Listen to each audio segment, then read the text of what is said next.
بسم اللہ الرحمن الرحیم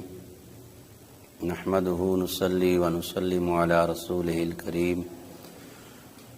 اما بعد فاعوذ باللہ من الشیطان الرجیم بسم اللہ الرحمن الرحیم الذین یذکرون اللہ قیاما وقعودا وعلی جنوبہم صدق اللہ مولانا العظیم وبلغنا رسولہ النبی الکریم الامین الصلاۃ والسلام علیک یا رسول اللہ وعلی آلک واصحابک یا حبیب اللہ۔ حمد و صلاۃ کے بعد الحمدللہ نماز کے مسائل کے حوالے سے آج ہماری گفتگو کا عنوان ہے ان احباب کی نماز کے متعلق جو احباب شرعی عذر کی بنا پر کھڑے ہو کر نماز کو ادا نہیں کر سکتے، یعنی اپنی نماز کو کرسی پر بیٹھ کر رکوع اور سجود وغیرہ سجدے سے ادا کرتے ہیں، ان کے طریقہ کار کے حوالے سے کہ شرعی طور پر ان کو نماز کس طرح پڑھنے کا حکم ہے۔ میرے آقا کریم علیہ الصلاۃ والسلام نے اپنی امت کو یہ رخصت عطا فرمائی ہے کہ ویسے تو نماز کو کھڑے ہو کر ہی ادا کرنا ہے، لیکن آقا کریم علیہ السلام نے ارشاد فرمایا کہ جو آدمی کھڑے ہو کر نماز ادا نہیں کر سکتے وہ بیٹھ کر نماز ادا کریں، جو بیٹھ کر ادا نہیں کر سکتے وہ اشاروں سے ادا کریں۔ تو اب جو آدمی شرعی طور پر اس سے قیام ادا نہیں ہو سکتا، اب شریعت مطہرہ نے اس کو کیا طریقہ بتایا ہے کہ اس طریقے سے وہ ادا کرے تو اس کی نماز ادا ہو جائے گی۔ تو اب شرعی عذر کے اندر یہ ہے کہ جو آدمی کھڑے ہو کر قیام نہیں کر سکتا، یعنی اس کے اندر اتنی طاقت نہیں ہے کہ وہ کھڑا ہو سکے، تو ایسے بندے کے لیے حکم یہ ہے کہ وہ بیٹھ جائے،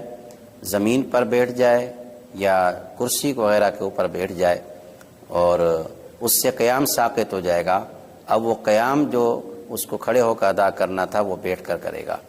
باقی جو رکوع اور سجود ہے، اگر رکوع اور سجود وغیرہ کر سکتا ہے تو وہ کرے گا، اگر وہ بھی نہیں کر سکتا تو پھر اشارے کے ساتھ پڑھے گا، یعنی رکوع کا اشارہ جو ہے وہ بنسبت سجدے کے کم کرے گا، اور سجدے کا اشارہ جو ہے بنسبت رکوع کے زیادہ کرے گا۔ تو آج ہم نے ان معذور لوگوں کے متعلق، جس میں خواتین بھی شامل ہیں، جو خواتین کھڑے ہو کر نماز نہیں پڑھ سکتی عذر کی وجہ سے، مثال کے طور پر گھٹنوں کے اندر تکلیف ہوتی ہے، پاؤں کے اندر تکلیف ہوتی ہے، یا کوئی اور مسئلہ ہو جاتا ہے کہ آدمی بڑھاپے کی وجہ سے کھڑا نہیں ہو سکتا، جسم کمزور ہو جاتا ہے، یا ویسے ہی تندرست آدمی ہے، جوان ہے، کوئی اور اس کے ساتھ مسئلہ لاحق ہو گئی ہے جس کی وجہ سے وہ کھڑا نہیں ہو سکتا، تو اب اس کو شریعت مطہرہ نے قیام والا حکم ساقط کر دیا ہے، یعنی اس کو رخصت دی ہے، اب وہ بیٹھ کر نماز کو ادا کرے گا۔ لیکن ایک بات یاد رکھیے کہ نماز کسی بھی حالت کے اندر معاف نہیں ہے، یہ اسلام کے بنیادی فرائض کے اندر شامل ہے، اور اس کو ترک کرنے کی کسی بھی حالت کے اندر اجازت نہیں ہے۔ اب اس کی جو احباب بیٹھ کر نماز پڑھتے ہیں، مرد و خواتین، وہ کچھ اس میں خامیاں ہو جاتی ہیں، ان سے کوتاہیاں ہو جاتی ہیں، تو آج ہم ان باتوں کی اصلاح کریں گے۔ بقیہ جو چیزیں ہم نے اپنے گزشتہ دروس کے اندر آپ تک پہنچا دی ہیں، نماز کی شرائط ہیں، نماز کے فرائض ہیں، نماز کے واجبات ہیں، نماز کی سنتیں ہیں، وہ ساری ان سب کو ادا کرنی ہوں گی، صرف ان سے قیام ساقط ہوگا، یعنی کھڑے ہونے کا حکم ان سے ساقط ہو جائے گا، وہ قیام کو بیٹھ کر ادا کریں گے۔ لیکن ایک بات یاد رکھیں کہ قیام جب ساقط ہوگا کہ ان کے اندر اتنی طاقت نہیں ہے کہ وہ صرف تکبیر تحریمہ کو کھڑے ہو کر ادا کریں، یعنی جیسے اللہ اکبر، یہ تکبیر اب طریقہ آپ کو بتاتے ہیں باقاعدہ پریکٹیکل کر کے۔ جیسے ایک معذور آدمی ہے جس کو بیٹھ کے نماز ادا کرنی ہے، جیسے کرسی پڑی ہے، اب اس کرسی کے اوپر اس کو بیٹھ کے ادا کرنی ہے، تو اب اگر اس کے پاس اتنی طاقت ہے کہ وہ یعنی ایسے سیدھا کھڑا ہو کے تکبیر تحریمہ کہے گا، یعنی جیسے ابھی آپ کو کھڑا ہوا ہے، ایسے معذور آدمی ہے کہ وہ قیام نہیں کر سکتا، یعنی ایک مسئلہ اس کا کیا ہے کہ گھٹنے میں تکلیف ہے، رکوع نہیں کر سکے گا، سجدہ نہیں کر سکے گا، پاؤں میں تکلیف ہے کہ پاؤں پہ بیٹھ نہیں سکے گا سجدے کی حالت میں، یا اور کوئی مسئلہ ہے، تو اب اس کا جو قیام ہے اس کو اتنی رخصت ہے کہ اگر اتنی طاقت اس کے اندر ہے کہ یہ کھڑے ہو کر یعنی تکبیر تحریمہ اللہ اکبر کہہ کر اتنی حیثیت ہے اس کے پاس، تو اب اتنی طاقت کے باوجود اس کو بیٹھنے کا حکم نہیں ہوگا۔ یہ جو اتنی مقدار آپ کو بتائیے، نیت کر کے اللہ اکبر، اتنی نیت کر کے اب پھر اس کا طریقہ کیا ہے کہ وہ بیٹھ جائے، یہ طریقہ ہے۔ اگر اس کے پاس اتنی بھی طاقت نہیں ہے، جیسے ابھی میں نے بتایا ہے، یعنی اتنی دیر وہ کھڑا نہیں ہو سکتا، جیسے آپ نے بتایا ہے کہ صرف تکبیر تحریمہ کہہ کے ہاتھ باندھ لے، اگر اتنی بھی طاقت نہیں ہے تو پھر اس کے لیے حکم کیا ہے کہ وہ نیت بھی بیٹھ کر کرے، سارے کام اس کے بیٹھ کر ہوں گے۔ اگر اتنی طاقت ہے کہ صرف تکبیر تحریمہ کہہ کر ہاتھ باندھ سکتا ہے، اس میں اس کو کوئی تکلیف نہیں ہوگی، نہ اس کے پاؤں میں، نہ ٹانگوں میں، نہ جسم میں، کوئی اس کو مسئلہ نہیں ہوگا، تو پھر وہ یہ والا قیام اس سے ساقط نہیں ہوگا، اس کو تکبیر تحریمہ یعنی ہاتھ اٹھا کے تکبیر کہنا یہ لازمی ہوگا، کھڑے ہو کر پھر آرام سے بیٹھ جائے، یہ طریقہ ہوگا۔ دوسرا طریقہ یہ ہے کہ ایک آدمی ہے، اس کو تکلیف ہوتی ہے خالی رکوع کرنے میں یا سجدہ کرنے کے اندر، کہ سجدہ کرے گا تکلیف ہوگی، گھٹنے پہ کوئی زخم ہے یا درد ہوتا ہے، یا رکوع نہیں کر سکتا، کمر میں تکلیف ہے، جھک نہیں سکتا، تو اب اس کے لیے کیا حکم ہے؟ کھڑا تو ہو سکتا ہے وہ، اب کیا ہے کہ وہ پورا قیام کھڑے ہو کے کرے گا، یعنی تکبیر تحریمہ بھی اللہ اکبر کہہ کے ہاتھ باندھ لیے ہیں، ثنا بھی پڑھے گا، فاتحہ بھی پڑھے گا، سورت بھی ملائے گا۔ اب اتنی طاقت چونکہ اس کے اندر کھڑے ہونے کی ہے، اب قیام اس کا ساقط نہیں ہوگا۔ یہ بنیادی چیزیں ہیں، اس کو یاد رکھنا ہے ان لوگوں نے جو خاص طور پہ بیٹھ کر نماز ادا کرتے ہیں، وہ مرد ہوں یا خواتین حضرات ہوں، اس مسئلے کو یاد رکھنا ہے۔ اگر اس کو پورا قیام کرنے میں کوئی بھی تکلیف نہیں ہے، تکلیف صرف سجدے اور رکوع کے اندر ہے، یعنی رکوع نہیں کر سکتا، کمر میں تکلیف ہے، سجدہ نہیں کر سکتا، گھٹنوں میں تکلیف ہے، اب رکوع اور سجدے کا جو ہے اشارہ کرے گا، اس قیام کو نہیں چھوڑے گا۔ یہ بات بنیادی طور پہ یاد رکھنی ہے۔ پہلی والی چیز بھی یاد رکھنی ہے، اگر اتنی طاقت ہے کہ خالی تکبیر تحریمہ کہنی ہے، کہہ کر وہ ہاتھ باندھ لے اور پھر بیٹھ جائے آرام سے، اور اگر اتنی بھی طاقت نہیں ہے تو پھر بالکل اشارہ بیٹھ جائے۔ اگر اس سے تکلیف کا اندیشہ نہیں ہے، اتنی تکبیر تحریمہ کہہ کے ہاتھ باندھ کر پھر بیٹھ جائے، تو جب بھی اس کا قیام ساقط نہیں ہوگا، اور قیام کی حالت میں اس کو کوئی تکلیف نہیں ہے تو جب بھی اس کا قیام ساقط نہیں ہوگا۔ اور یہ اکثر دیکھنے میں بھی آیا ہے کہ بہت سے احباب جو ہے وہ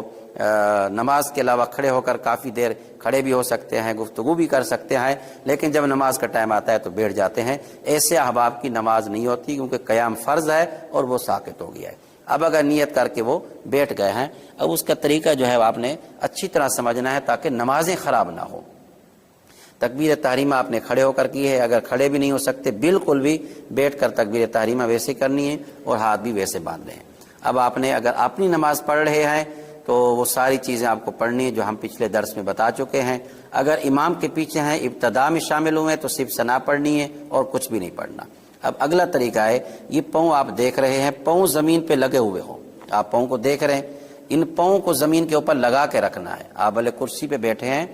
تو یہ پاؤں زمین پہ لگے ہوئے ہوں، جیسے آپ کو دکھ رہے ہیں یہ پاؤں، اور اس کا طریقہ بھی یہی ہے۔ اور ایسے بھی نہیں رکھنا، بہت سے لوگ جو ہے نا اس طرح بیٹھ جاتے ہیں کہ بیٹھ تو گئے ہیں، آپ پاؤں کو جس طرح رکھیں، یہ طریقہ بھی صحیح ہے۔ دیکھو یہ پاؤں اٹھا ہوا ہے، ایک پاؤں تو لگا ہوا ہے، ایک اٹھا ہوا ہے، یہ بھی طریقہ صحیح نہیں ہے۔ اور بہت سے لوگ جو ہے اس طرح کر دیتے ہیں، یعنی پاؤں کو صحیح نہیں رکھتے۔ نماز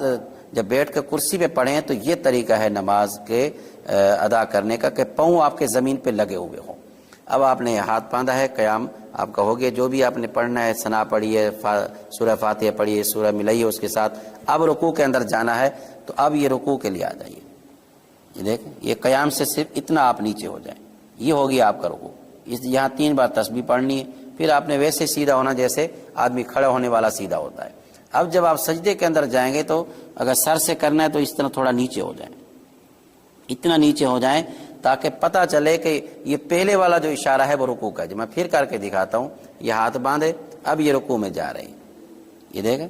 یہ رکوع میں آ گئے ہیں۔ اب پھر دوبارہ سیدھے ہو جائیں، سمی اللہ لمن حمدہ ربنا لک الحمد، اللہ اکبر، یہ ہو گیا۔ اب یہ سر کا اشارہ جو ہے رکوع کے اشارے سے نیچے ہو گیا ہے۔ اب یہ صحیح ہے۔ اب اس کے اندر بہت سے آپ کیا کرتے ہیں کہ ہاتھ باندھے ہوئے تھے، اب جب رکوع میں گئے تو ایسے کیا، اب ہاتھ پیچھے کر کے پھر دوبارہ ایک مرتبہ ایسے کیا، پھر جو ہے وہ پھر دوبارہ ایسے کیا۔ تو اس کے اندر کیا ہے کہ رکوع اور سجدے کے اشارے میں فرق نہیں رہا، پتہ ہی نہیں چلا دیکھنے والوں کو کہ اس نے ابھی رکوع ادا کیا یا سجدہ ادا کیا ہے۔ اور اب باقاعدہ آپ جب رکوع کے اندر جائیں گے تو 3 مرتبہ کہنا سبحان ربی العظیم، سبحان ربی العظیم، سبحان ربی العظیم، سمع اللہ لمن حمدہ۔ ربنا لک الحمد، اللہ اکبر، سبحان ربی الاعلی، سبحان ربی الاعلی، سبحان ربی الاعلی۔ تو یہ طریقہ ہے بیٹھ کر نماز کو ادا کرنے والوں کا۔ جیسے دیکھنے کے اندر آیا ہے کہ بھئی ایک تو طریقہ بتایا ہے کہ یہ ہاتھ ہے، قیام کی حالت میں ہے جو بھی پڑھنا ہے، اب رکوع کے اندر آ گئے، تو اب دوسرا طریقہ جو ہے وہ ہاتھوں سے سجدہ کرنے کا ہے۔ یہ بھی طریقہ صحیح ہے، یعنی اگر آپ سر کے ساتھ اشارہ کریں گے، کیونکہ اشارہ جو ہے وہ آپ ہاتھ سے کریں گے جب بھی اشارہ کہلائے گا، سر سے کریں گے جب بھی اشارہ ہے، لیکن اب اس کے اندر اگر آپ اشارہ جو ہے وہ سر سے کر رہے ہیں تو پھر ہاتھوں کو آگے کرنے کی ضرورت نہیں ہے۔ اگر آپ اشارہ سر کے ذریعے کر رہے ہیں، یعنی یہ قیام تھا، اب آپ رکوع کے اندر آ گئے ہیں، یہ ہو گیا آپ کا رکوع۔ اب اس رکوع کے اندر تو قیام کے بعد بھی ایسے رکوع کرنا ہوتا ہے، اب اشارے سے بھی کر رہے ہیں تو جب بھی آپ کا سر نیچے ہو گیا، یہ ہو گیا رکوع۔ تو اب اگر آپ سر سے کر رہے ہیں تو ہاتھ یہیں رہیں، آپ سر کو نیچے کریں، ٹھیک ہے۔ اگر آپ ہاتھوں سے اشارہ کر رہے ہیں تو پھر بھلے آپ کا سر وہیں رہے، ہاتھوں کا اشارہ ہاتھوں کو نیچے کریں۔ جیسے مثال کے طور پر اب یہ ہو گیا رکوع کا اشارہ، اب اگلا ہو گیا یہ سجدے کا، اس کے اندر بھی فرق ہو گیا، یہ رکوع کا اشارہ ہو گیا، یہ سجدے کا اشارہ ہو گیا۔ پاؤں اپنی جگہ پہ رہیں، پاؤں کو نہیں ہلانا۔ اگر پاؤں آپ کے اس طرح ہو گئے، اپنی جگہ سے ہٹ گئے، تو اب اس کے اندر کیا ہے کہ جیسے آدمی کھڑے ہو کے ادا کرتا ہے، اس کا پاؤں زمین سے اٹھ جائے بالکل، تو نماز اس کی فاسد ہو جاتی ہے۔ تو اسی طرح یہاں بھی معاملہ یہی ہے کہ اگر پاؤں جو ہے جیسے ایک پاؤں دوسرے کے اوپر رکھ لیا ہے یا بالکل پاؤں کو پیچھے کر لیا ہے، تو جس طرح قیام کی حالت میں ان انگلیوں کا جو سرا ہے وہ قبلے کی طرف ہونا ہے، تو جو احباب بیٹھ کے پڑھتے ہیں خاص طور پہ کرسی پہ، تو ان کے لیے بھی یہی طریقہ ہے۔ اگر زمین پر بیٹھے ہوئے ہیں تو اس ٹائم تو چونکہ آدمی پورا ہی زمین پہ بیٹھا ہوا ہے، تو اس کے اندر تو پاؤں کو اٹھانے کا کوئی امکان بھی نہیں ہے۔ تو یہ طریقہ ہے نماز کو ادا کرنے کا کہ اگر آپ ہاتھوں سے اشارہ کر رہے ہیں تو پھر آپ ہاتھوں کو کریں آگے۔ اگر آپ سر سے کر رہے ہیں، جیسے یہ رکوع کا اشارہ ہو گیا ہے، اب جب سجدے کے لیے آپ جائیں تو پھر آپ خالی سر کو نیچے کریں اس طرح۔ اب ہاتھوں کو آگے اس طرح کرنے کی ضرورت نہیں ہے،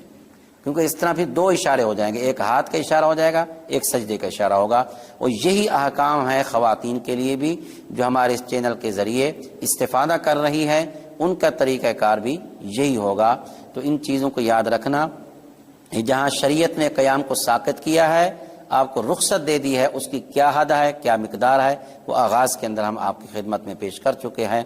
تو آج الحمدللہ ہم نے ان احباب کے مسائل کو بھی حل کر دیا ہے جو احباب کرسیوں پہ بیٹھ کر نماز کو پڑھتے ہیں شرعی عذر کی بنا پر، تو ان کو بھی اپنی نمازیں درست کرنی ہیں۔ آج الحمدللہ ہم نے آپ نے اس پیغام کے ذریعے آپ احباب تک ان معذور لوگوں کی نماز کا طریقہ بھی پہنچا دی الحمدللہ، جو احباب بیٹھ کر نماز کو ادا کرتے ہیں۔ اللہ تعالی ہماری اس کوشش کو قبول فرمائے اور ہم سب کو اپنی اپنی نمازوں کو صحیح کرنے کی سعادت عطا فرمائے۔ وآخر دعوانا ان الحمدللہ رب العالمین۔